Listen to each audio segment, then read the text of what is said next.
bem-vindos ao primeiro episódio do podcast Pode Fazer, do curso de administração da Antônio Meneghetti Faculdade. E aí, Cauã? Tudo bom? Tudo certinho?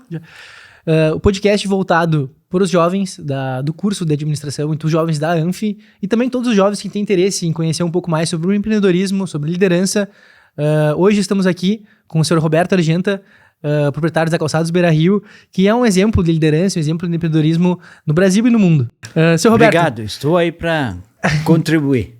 Joia, senhor Roberto. A gente quer saber, lá do início, assim, falando com esse jovem que está iniciando, lá do primeiro semestre, quer vir para a faculdade, como é que era o senhor Roberto lá atrás? Como é que era o senhor Roberto lá, jovem, escola? Eu quero dizer que eu nasci no interior do município de Gramado. Meu pai era um pequeno agricultor.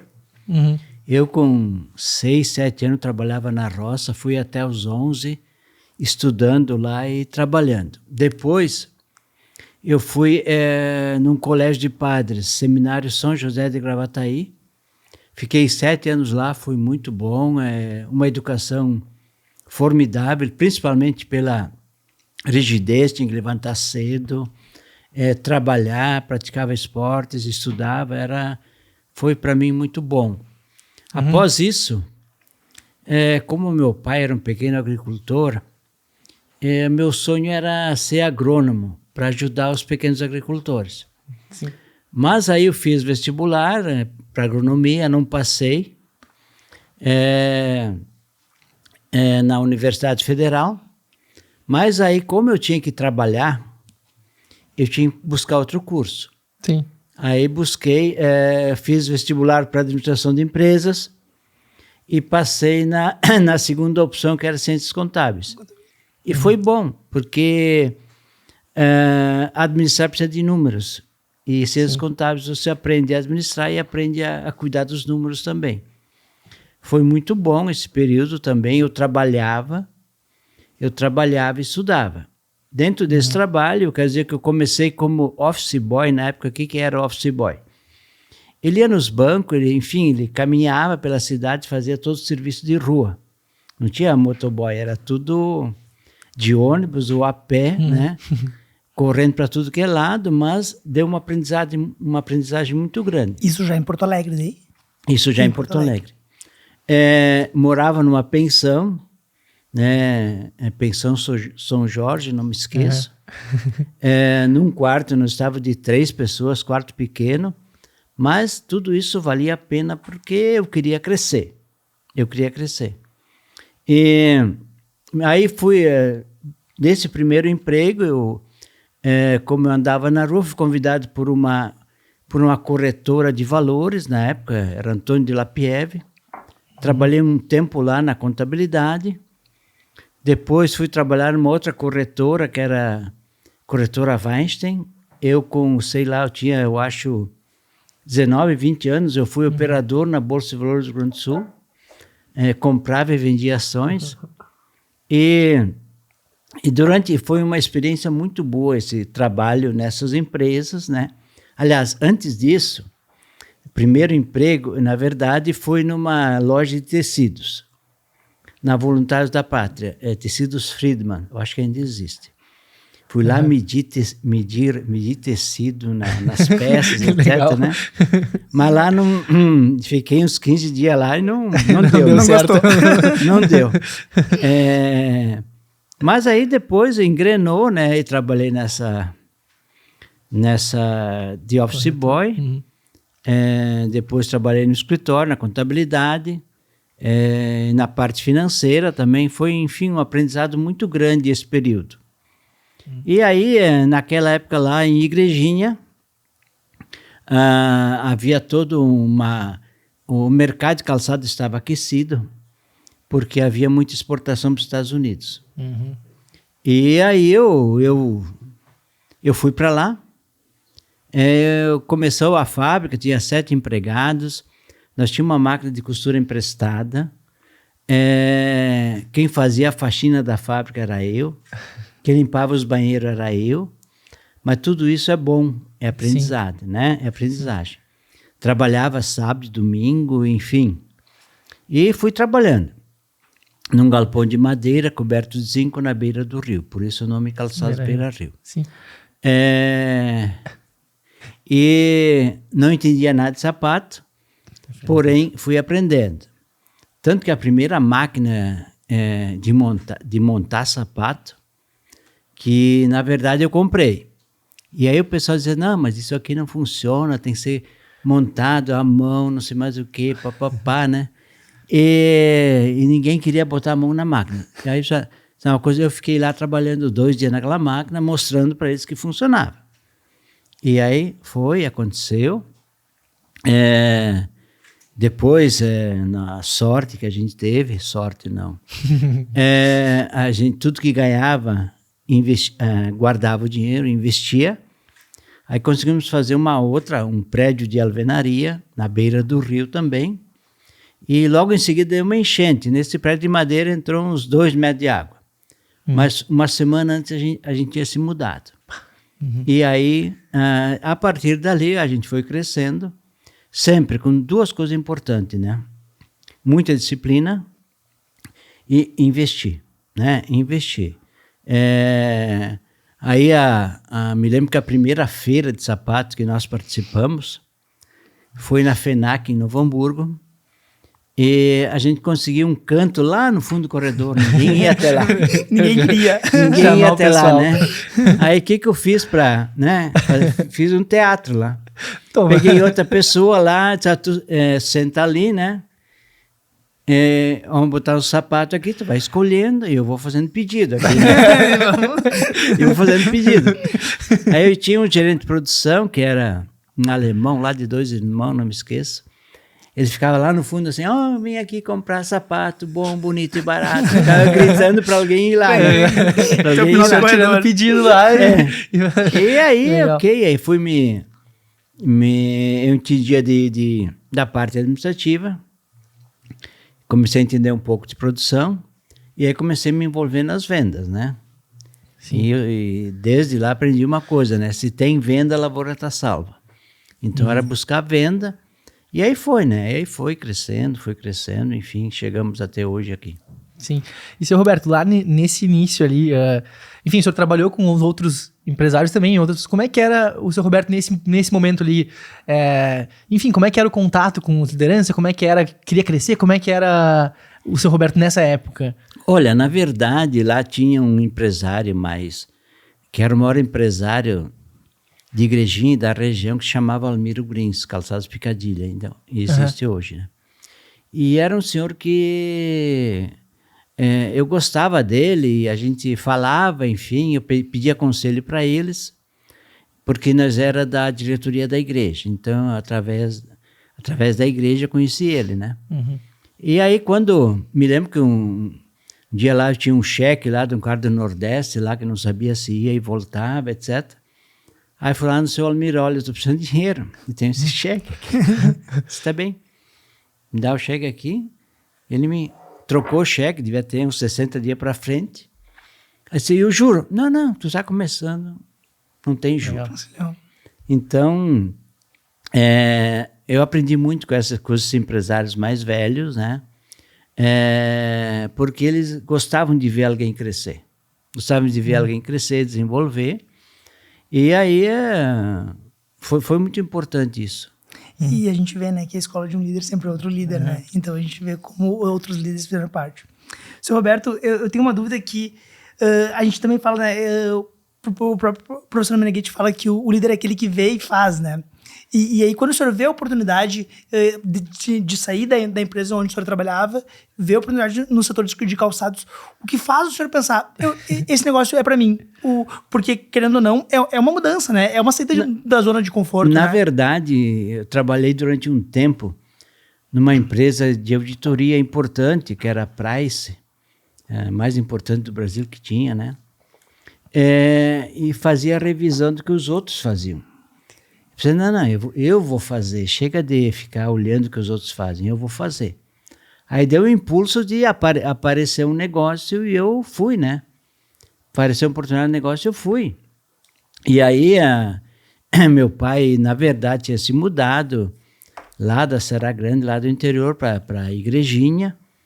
E ele tinha crédito, digamos assim, né? Até as madeiras que a gente comprou para montar o galpão, foi lá da terra dele, né? A gente mesmo montou o galpão. E aí, quando precisava descontar duplicata no Banco Brasil, ele era avalista, então a gente conseguiu, né? A gente conseguiu e... Enfim.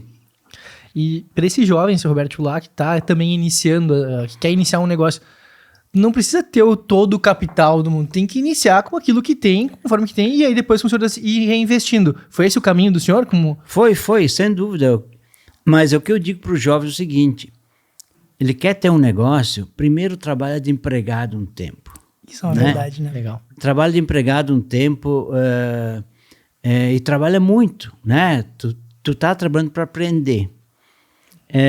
Eu tenho uma advogada lá que veio lá do Mato Grosso a dizer o seguinte, primeiro emprego dela, ela trabalhou de graça para aprender. Isso não cabe salário a mim, eu estou aqui para aprender. Então, ele trabalhava para aprender. E eu também trabalhava muito para aprender, né? Para aprender. É isso que o jovem tem que buscar. Buscar aprendizado, né? Legal. Não importa o que ele vai fazer. Se for limpar o jardim, fazer qualquer coisa, faça bem feito. Tu está aprendendo. É a partir daí que tu vai demonstrar a tua capacidade. Legal. E seu Roberto, lá também, lá no início o senhor falou, tinha uma máquina e ninguém queria mexer na máquina, e o senhor foi lá e mexeu na máquina, arrumou. Isso mostra a visão que o líder tem que ser exemplo também dentro do negócio e tem que botar o braço na frente dos outros para os outros confiarem e virem também. Como é que é essa relação? Como é que era essa relação lá no início? Porque o senhor também estava começar a gerir as pessoas e como é que era esses 7 colaboradores que o senhor tinha e fazer esse contato e gerir começando, né? Com uma noção ali da... Olha, eu tinha ciência que eu tinha que aprender e me colocava desse jeito perante eles e funcionava, né? Eu não precisava ficar falando muita coisa. Era tudo gente acostumada a trabalhar, que gostava de trabalhar. Então, na verdade, eu aprendia com eles. E eles entendiam que eu tinha humildade para aprender. Isso é o mais importante. Tem que ter quem quer aprender tem que ter humildade. E aí aprende. Perfeito. Me diga uma coisa. As oportunidades aparecendo, como que o senhor sente, é uma intuição, como que funciona o momento certo de expandir os negócios? A gente tem alguns dados no Brasil que muitas empresas sofrem ou até mesmo quebram nos processos de expansão. E a gente vê na sua vida toda empreendedora que as expansões sempre foram muito bem feitas e muito assertivas. Como que sente-se isso? Olha, primeiro tu tem que estar preparado para crescer, né? Primeiro faz bem a tua base, o teu negócio funcionar bem, né? Depois, para crescer, aí tu já vai estar preparado, tu vai ter que ter pessoas para isso, tem que ter dinheiro para isso. Quer dizer, não é crescer por crescer, é crescer com os pés no chão, né? Crescer com... E aí as oportunidades vão aparecendo, e aí tu escolhe qual é a melhor oportunidade, né? Então, mas primeiro faça bem o começo, né? Procura se capitalizar, né? Procura entender como é que se lida com gente, procura entender como é que se vende. Quer dizer, tem que entender do negócio. Para crescer, tu vai crescer, vai ter venda para isso, tu vai ter máquina para isso, vai ter prédio para isso. Quer dizer, tudo tem que ser bem avaliado, né? É claro que na época tinha um Finame, que era do BNDES, que era bom para comprar máquinas, né? Então era um empréstimo bom, digamos assim, para tu comprar máquinas, né? E a gente comprava aquela máquina tal, o fornecedor podia ser pelo Finame e a gente comprava, né? Quer dizer, então tu sempre ficava com caixa para pagar as contas, né? Isso é importante, tem que pagar salário, pagar os impostos, né? Mas não dá para querer assim, amanhã eu vou ser grande. Não.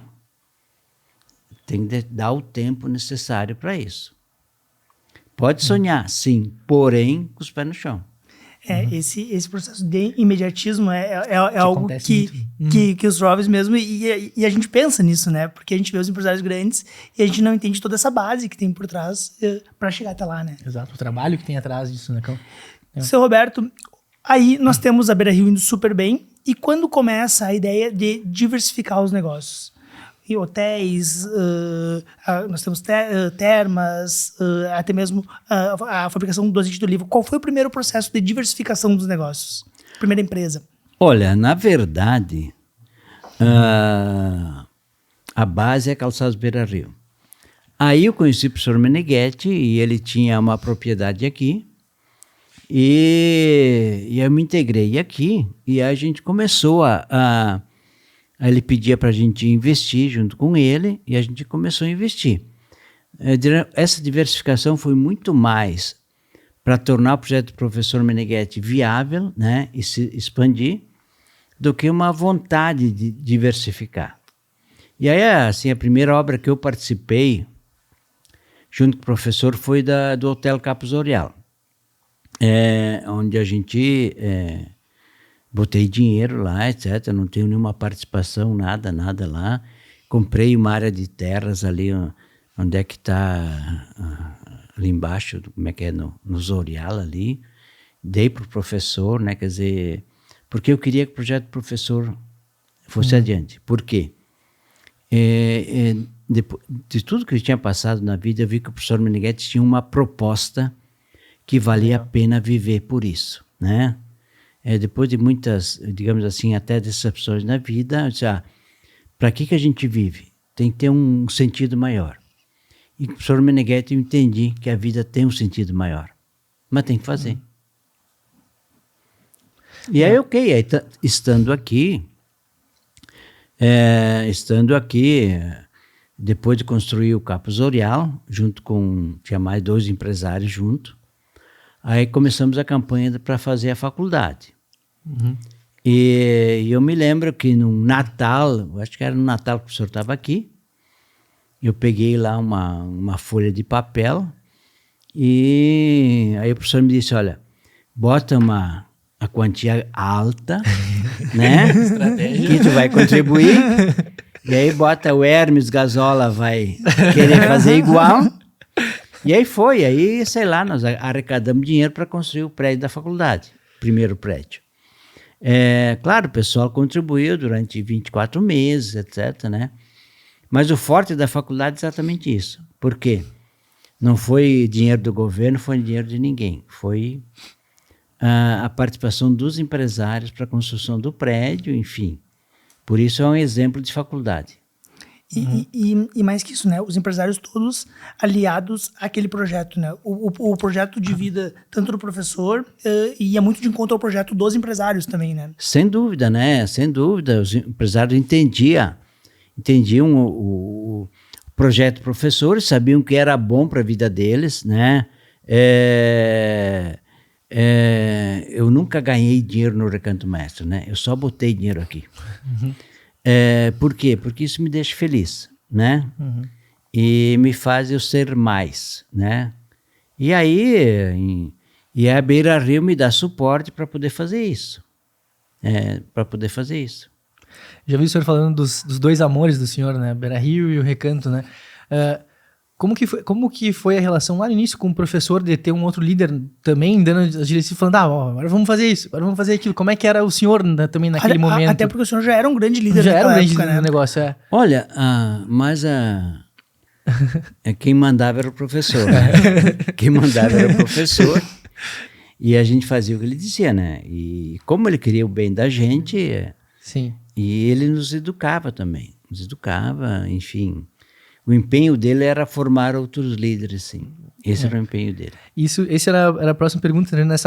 Nesse mesmo assunto. Como que foi a formação e como que se dá a formação dentro da Beira-Rio, né? De futuros líderes?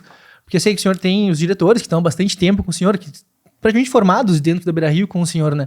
Como é que era essa passagem? Como é que o senhor faz para fazer isso também, né? Olha, a gente tem hoje lá um projeto chamado Conquistando a Perfeição. Esse projeto, basicamente, ele é um projeto de qualidade, mas é um projeto de formação de pessoas.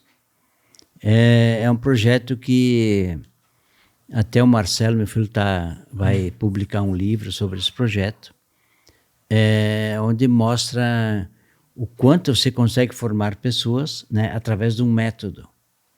É um método que forma pessoas, e aí nessa formação, eu participando desse projeto, nas reuniões, tu vai percebendo quem vai crescer, quem tem possibilidade de liderar, etc.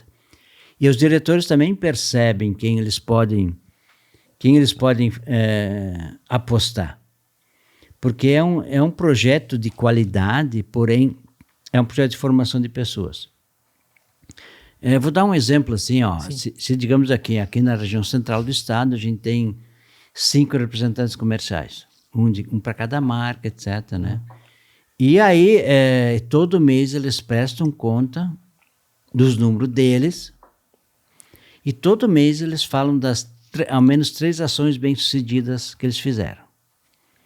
E 3 pontos de melhorias para o próximo mês. Mas eles mesmos sugerem as ações. Sim. É meio que essa construção coletiva, a ideia em si. Assim, ali todos são professores e todos são alunos. Ah, perfeito. Mas todos apresentam seus números. Mas chega um dessa equipe ou de outra, enfim, assim, olha, esse mês estava ruim, o comércio não está bom, não vendeu. Mas se os outros venderam bem, num mês ele pode falar isso. Se no outro mês ele não chegar nos números, ele vai pedir as contas. Que ele não está se dedicando, não está acompanhando o grupo. E o grupo não quer ser perdedor, o grupo é um time que quer vencer. Então, automaticamente, ele precisa... Ou ele reage, ou ele se muda. Né? Então, é muito interessante isso. E funciona bem. Perfeito. Joia.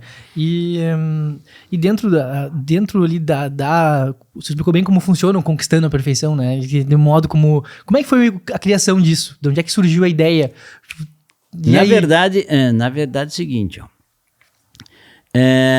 O professor me deu a ideia, olha, ele disse o seguinte, bota como lema da Calçados Beira-Rio, dia a dia na fronteira da perfeição. Ok, isso é fácil botar, né?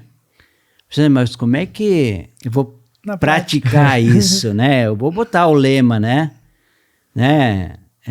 Sim, e aí? E daí, né? Aí nós começamos, me lembro que o primeiro evento foi lá na filial de Roca Salles. A gente fez lá e começou. Na área industrial é mais fácil, porque o pessoal está ali na indústria, etc, etc. Mas aí imagina o seguinte, como é que vamos implantar lá na regional norte do Brasil? Aonde lá o cara para ir de Manaus a Belém são 2.000 quilômetros, né? Sim. O cara vai ter que gastar. O cara para ir vai ter que gastar, né? Será que o pessoal vai? Ó, e todo mundo foi, ninguém hoje quer perder de participar do programa, porque todo mundo aprende, todo mundo ensina e todo mundo aprende. Isso é muito importante. Entende que é uma oportunidade também da pessoa estar ali se expondo e aprendendo também, né, Roberto? Exatamente. No começo, mas é uma cobrança, não sei mais o que. Não, com o tempo eles entenderam que, na verdade, é um aprendizado. Todos ensinam e todos aprendem. Perfeito. Seu Roberto, deixa eu lhe compartilhar. A gente, em contato com as empresas do Inova Anf, etc., reuniões, e aí eu chego numa segunda-feira aqui e eles estão assim, ó, eufóricos e com ideias novas. E eu falei, mas o que aconteceu? Ele falou, não, a gente começou a ter assessorias com o senhor Roberto esse final de semana aqui. Eu falei, o senhor Roberto veio pessoalmente aqui e deu assessoria por empresa. Eu falei, olha, vocês estão dando uma oportunidade absurda.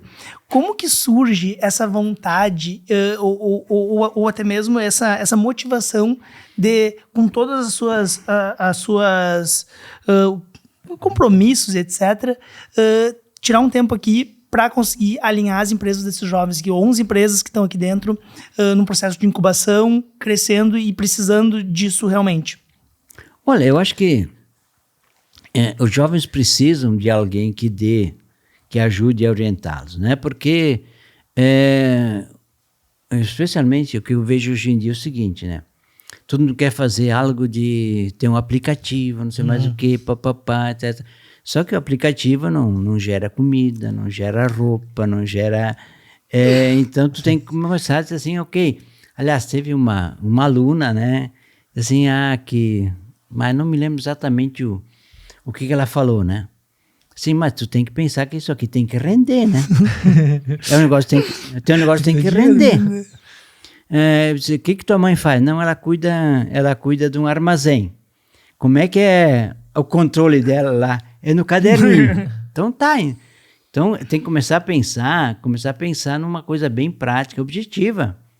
Depois tu vai sofisticando. Para começar, muitas vezes tem que ser uma coisa simples, objetiva, que tu consiga fazer, e depois vai aprimorando, né? Não é que vai ter alguma coisa pronta. Então tem que pensar em coisas objetivas, práticas, né? Que começa a fazer e no fim tá certo. Mas e tem que ter muito trabalho, né? Não é que vai começar hoje, amanhã vai estar dando certo. E esse imediatismo é uma coisa que a gente percebe que atualmente tem muito, né? O jovem puxa, tenta para ontem. Faz parte de um processo, de uma geração, etc. No entanto, a gente tem que entender que as coisas, elas precisam, principalmente a base, tem que estar muito consolidada para o negócio dar certo, né? Mas eu acho que todos entendem, todos querem. Isso é o mais importante, né? Então, isso é o que me impressiona positivamente. É que tu vem aqui sábado de tarde e tem gente aqui, né? Legal. Os caras estão querendo fazer, quer dizer, não é que são alienados, não. Eles querem tentar fazer alguma coisa para dar certo.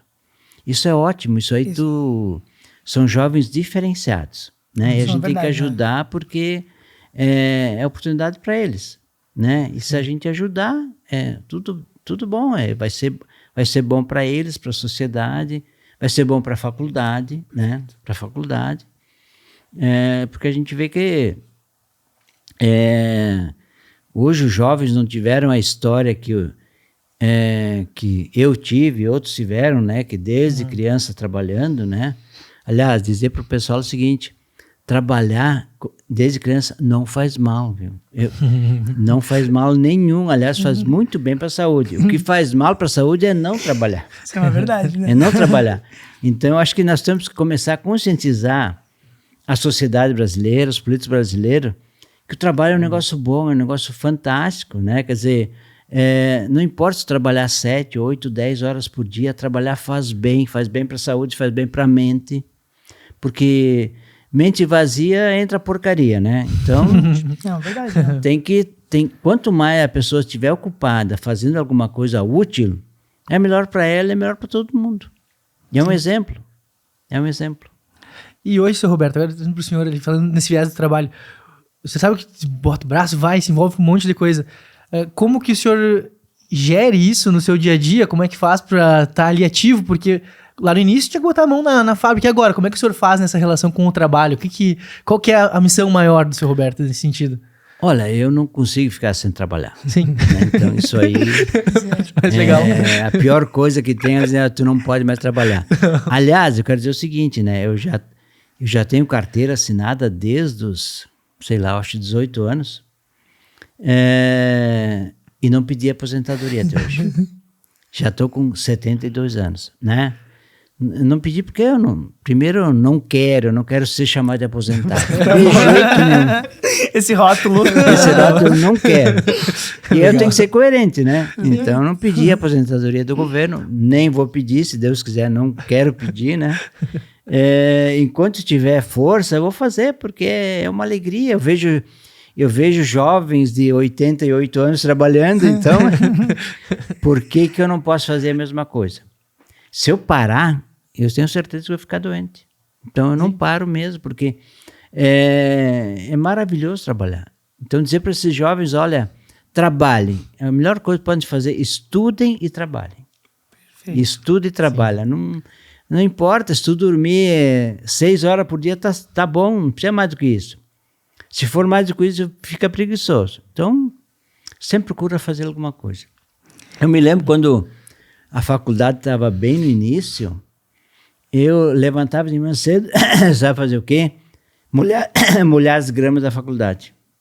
Ia lá molhar as gramas da faculdade de manhã cedo. E, enfim, fazia porque gostava, porque eu queria ver aquele negócio crescer. Sim. Seu Roberto, a gente fala bastante em intuição.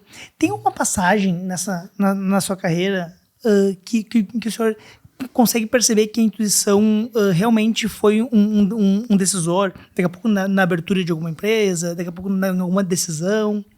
Olha, por exemplo, assim, ó, nós tínhamos um Conquistando a Perfeição num sábado de manhã lá na fábrica de Osório.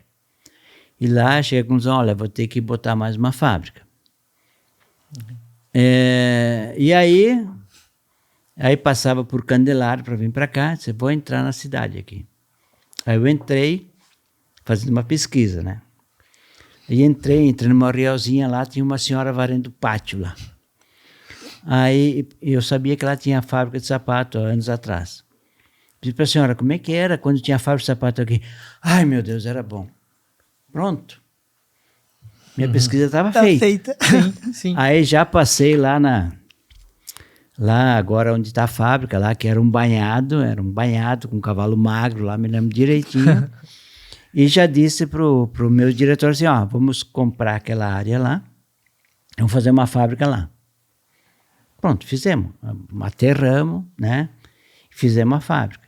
Então, a intuição, ela vem durante a ação que tu está fazendo, né? Tu tem que estar em ação. Exatamente. Aqui, por exemplo, quando perfurar o primeiro poço para águas termais. É interessante porque, em primeiro lugar, aí fiz uma pesquisa junto à Secretaria Estadual de Minas e Energia. Não, lá não tem. Aí o Ministério de Minas e Energia, não, lá não tem. Mas na minha cabeça tinha. Tinha que ter. Aí depois que eu comecei, aliás, quando comecei, eu pedi para o Rubem, que é meu chacreiro, era meu chacreiro na época, continua, olha, bota um piquete aqui de eucalipto aqui nesse lugar, tá? E vamos perfurar o poço aqui. Se alguém perguntar alguma coisa, não, é que tem uns eucaliptos aqui, vamos botar uma serraria, né? Senão vamos chamar de louco, né? Aí veio como é que é o cara aqui? Não é o agrônomo, é o que faz... Sim, geólogo? Geólogo. Uhum. Aí ele mediu 2 quilômetros para cá, 2 para cá, 2 para lá, 2 para cá. Aí ele mudou meio metro. Da onde o senhor tinha pedido. Legal. Mudou meio metro. Meu Deus. Claro, porque é um investimento alto fazer o primeiro poço. E aí, não, com 800 metros vai achar água. Chegamos a 800, nada. E aí, ali tinha uma rocha pesada, aí a broca entortava, tinha que começar tudo de novo, né? O primeiro poço foi complicado, né? Mas eu sabia que tinha que ser depois dos 1.000 e poucos metros, né? Eu sabia, não, vai ser depois dos 1.000 e poucos, vai ter água, né? E aí a surpresa é que era água salgada, né? Então isso aí foi... Diferencial, né? Foi o diferencial, né? Mas a intuição vem quando tu tá em ação. Às vezes tu não tá pensando em nada importante, tá com a tua cabeça limpa, lá. Aí tu tem que pegar e agir naquele ponto lá. Não é que tu tá preocupado, não. Vem assim, na hora. E, seu Roberto, trazendo esse ponto da intuição em estar em ação, quando o senhor chega numa fábrica, por exemplo, para fazer uma visita ou para uma reunião ou numa fábrica, principalmente, como que o senhor, tem vários, como que o senhor sente e percebe, o que o senhor olha na fábrica, o que o senhor cuida para ver, não, aqui tá tudo bem, não tô tranquilo. Não, opa, aqui tem que ter uma atenção. Aqui tem que... Mas isso, como é que eu vou dizer, eu chego num lugar, eu entro assim, sem pensar muita coisa, né? Entro numa fábrica sem pensar muita coisa. Eu vou passeando, vou vendo. Aí, se tiver alguma coisa para falar, eu pergunto, etc. Se eu acho que tudo bem, vamos em frente, né? Mas, normalmente, eu vejo alguma coisa que tem que dar uma olhada mais profunda, né? Eu sinto que tem que olhar alguma coisa mais profunda. E a gente faz. Então, se eu vou falar com uma pessoa, às vezes vem, lá com aquela pessoa tu tem que falar aquilo. E a gente faz. Seu Roberto, hoje, com todas os acessos à informação, etc. Onde o senhor percebe que tem a maior... qual é a maior oportunidade que os jovens têm hoje que daqui a pouco na sua época não tinha, quando o senhor começou lá no início? Qual é o principal diferencial hoje que os jovens podem se abraçar hoje, que realmente tem mais oportunidades, que o senhor imagina? Olha, eu acho que oportunidade sempre teve. E sempre vai ter, né? Aí depende de cada um, né? Depende de cada pessoa, o que ela se sente mais capaz de começar, etc, etc. Mas se ela está pensando em fazer alguma coisa, vai aparecer alguma coisa para fazer, né? Esse é o ponto, né? Esse é o ponto. Tem que estar com a mente voltada para isso. E mais, né? Que a oportunidade esteja de acordo com o projeto dela, né? Porque oportunidades existem, mas às vezes não é de acordo com o nosso projeto, né? Olha, às vezes, mas isso não pode ser uma desculpa para não fazer nada. Muito bom. Né? Isso é uma verdade. Então, porque quando primeiro eu queria ser agrônomo, né? Não, primeiro eu queria ser padre, depois eu queria ser agrônomo, tá? Aí por acaso virei empresário. Porque quando tu tá andando, vai aparecendo as oportunidades. Que não pode ficar parado, né? Movimento. Tu vai andando, para mim não tem nada que é bom, aí tu já cai fora, né? Porque não adianta. Exatamente. Se a pessoa vai andando, vai buscando, até que chegou na oportunidade. Perfeito. Experimentou alguma coisa, não deu certo, não tem problema, começa de novo, vai fazer outra coisa. E é um aprendizado, né? Sempre tem sempre aprendizado, é o mais importante. O que eu digo, por isso eu falei no início, o jovem vai trabalhar. Só dá para trabalhar em sábado e domingo? Vai trabalhar em sábado e domingo, né? Vai trabalhar em sábado e domingo. Eu, para ganhar uns pila extra, quando eu trabalhava na Price de empregado, as empresas fechavam um balanço no final do ano, na virada do ano, 31 de dezembro, 1º de janeiro. Eu me lembro que eu saía do baile de final de ano, saía aí a Porto Alegre acompanhar o balanço de uma empresa.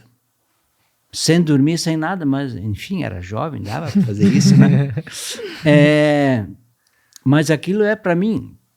E lá na empresa de auditoria, todo mundo sabia, se precisar, ele quer, está disponível. Não era um sacrifício. Eu ganhava uns trocos a mais e era bom, acabou. E pegando esse gancho, Roberto, quais características o senhor vê assim, no jovem que é importante ter nesse momento? Tipo, quero começar a empreender, seja dentro de um negócio, seja para montar um próprio negócio. Quais características? Não, essa aqui é importante, isso aqui é importante, isso aqui é importante ter. Olha, eu acho que, como diz, primeiro vai trabalhar, né? Não importa no quê. Sim. Vai trabalhar, vai conhecer como se atende cliente, vai saber como se administra um negócio devagarzinho. Vai aprendendo. Olha, uns 2, 3 anos de trabalho como empregado não faz mal para ninguém. É experiência. E aí ele vai vendo onde é que é o que ele mais gosta de fazer, o que ele é bom, né? No que ele é bom, etc, etc. Quer dizer, é muito difícil tu chegar e dizer, teu caminho é esse. Não. A pessoa vai descobrindo o caminho dela. Querer saber, tem uma estrada que tu vai subindo um morro, né? Mas o que tem no outro lado do morro? Cara, vai lá. Vai descobrir. Vai caminhar e vai ver, né? Se tu não sair do lugar, tu não vai saber nunca. Esse é o ponto. É isso.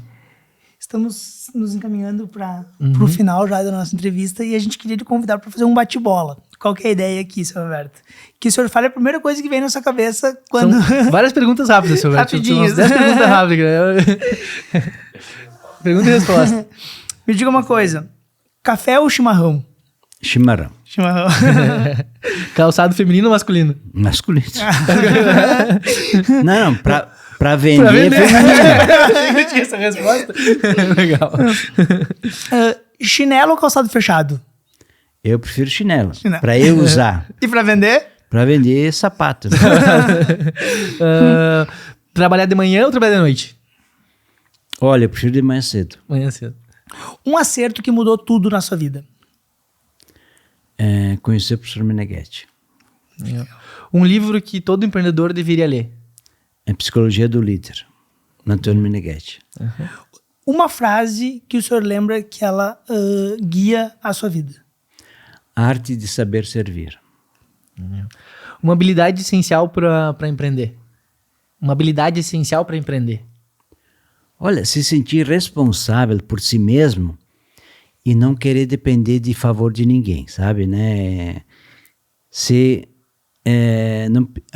Quando era guri, a gente aprendia lá a gente aprendia assim, não pede bexiga para ninguém, né? Procura ser autônomo, né? Então, eu só acho que é muito importante a pessoa querer, não, eu sou capaz, eu vou fazer e deu, não vou pedir o que não precisar, eu vou fazer mesmo, né? Tem que ter orgulho pessoal. Legal. Autoestima. Vamos botar autoestima, que é mais bonito. Se o senhor pudesse dar um conselho pro seu Roberto lá, que saiu de Gramado, naquele momento, o que o senhor falaria para ele hoje? Faz tudo o que tu fez. Isso é muito legal, né? Legal. Quando a gente olha o caminho e vê que realmente o caminho foi traçado. Olha, eu fiz burrada, mas aprendi e vamos em frente, né? E qual o maior desafio do empreendedorismo? O maior desafio?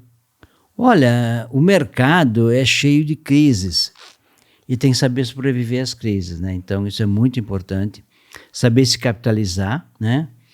Porque sempre vai ter crises. Então, chega nas crises, tem que estar preparado porque vai ter crises, né? Então, a gente tem que saber disso. O momento agora é um momento para o setor calçadista, fábricas, é um momento de crise. Mas tem que saber, não desistir, saber sobreviver. Já teve outras, e, enfim, vai passar e vão ter outras. E o senhor enxerga muito bem essa parte de entender como funciona o mercado. Agora, pulando um pouco Sim, só me veio uma pergunta interessante. O senhor enxerga muito bem essa questão de enxergar a crise e ver a oportunidade. Como que o senhor faz para lidar com a empresa, ou mesmo aqui dentro do Recanto, como é que o senhor faz para lidar com isso, quando enxerga que, aqui vai ter um pouco de estrada complicada? Como é que o senhor age? Tem que fazer o seguinte, tem que cortar a despesa, né? Tem que usar a motosserra para cortar a despesa, né? Não adianta. E conscientizar as pessoas que tem que ser feito, né? Tem que ser feito porque sempre vai ter um temporal no meio do caminho. Então, e tem que estar preparado para isso, sem medo, de trabalhar e fazer. E essa que para mim eu acho que é a pergunta mais difícil que se eu tivesse que responder. Se não fosse empreendedor, o que o senhor seria? Tem como se imaginar não sendo empreendedor? Olha, tu sabe que quando dá uma crise, puxa vida, se eu fosse um empregado, não precisava estar quebrando a cabeça, né? Mas também me ensinar, não. Já que estou aqui, eu tenho que trabalhar, pensar e sair, né? Então, não sei o que seria. Mas seria empreendedor. Seria empreendedor. Se não fosse empreendedor, seria empreendedor mesmo assim. Seu Roberto, e pro futuro? Quais projetos pro futuro? Hã? Pro futuro, da agora em diante, com os projetos que o senhor tem? Olha... Os que pode falar. Você pode falar. Não, mas Não estava aqui. Eu não penso muito. Quando eu penso, já estou fazendo, tá? Então, não tem um planejamento de longo prazo, não. Primeiro tem que fazer bem feito o que estou fazendo. Aí depois, se aparecer oportunidade, a gente faz. Mas tem que ter as pessoas daí, né? Tem que ter as pessoas para isso. Uma das... negócios tem, mas quem vai tocar? Sim. Quem vai fazer, quem vai tocar, isso é importante. E é uma das máximas do Recanto, né? Quando a gente diz... vai, faz, e depois vê o que vai fazendo e vai melhorando durante o processo, né? Exatamente. E não ficar naquela utopia de, eu quero fazer. Não, vai, faz. Bota a mão, aprende com isso, né? Sim. Botar a mão e fazer. Primeira coisa. Muito obrigado, senhor Roberto. Eu adorei. Muito bom. Obrigado, senhor Obrigado. Bem, pessoal, obrigado pela oportunidade. Estou sempre à disposição. Espero que eu consiga contribuir com a educação, né? Dos estudantes da faculdade, né, e com o Recanto Mestre como um todo. É uma alegria muito grande fazer o que eu fiz. Muito obrigado a todos, um grande abraço, sejam felizes e tenham sucesso. Então, seguindo aquela máxima do professor Antônio Meneghetti, o líder é aquele que melhor sabe servir. Muito obrigado, seu Roberto. E para finalizar, depois dessa conversa, você acha que pode fazer? A gente tem certeza que sim. Obrigado e até a próxima. Obrigado.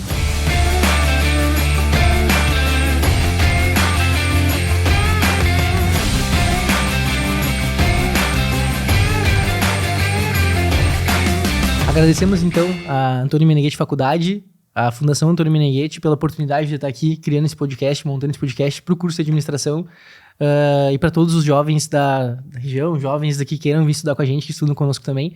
Muito obrigado. Muito obrigado e até a próxima. Valeu. Até a próxima.